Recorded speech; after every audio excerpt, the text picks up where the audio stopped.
Okay. Sa mga tatanong kung madali ang trabaho rito sa Japan, nagkakamali kayo. Dahil nakikita nyo ba kung nasaan ako? Nasa taas lang naman ako ng bubong ng bahay ng pinagtatrabahuan namin ng may-ari ng bahay. Ayun yung kasama ko, si Sir Andrew. Ayan ang pinakamatikas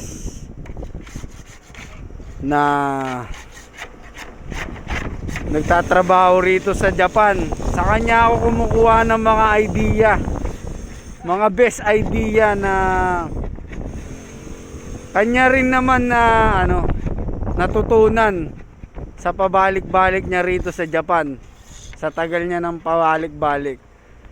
Kaya sa kanya ako nakakakuha ng mga diskarte.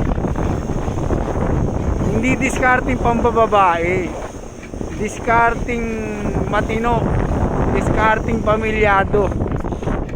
Yan si Sir Andrew. Ayan. Ayan ang trabaho namin dito sa Japan. Ayan oh. Nakikita nyo ba? Sino nagsabi sa inyo na magaang yung trabaho na ganyan? Nandito lang naman kami sa taas ng bubong.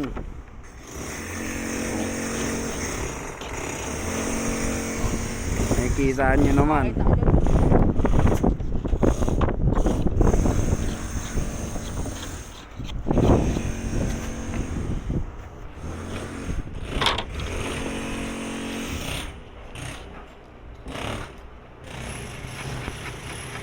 Sir, ano masasabi mo, sir?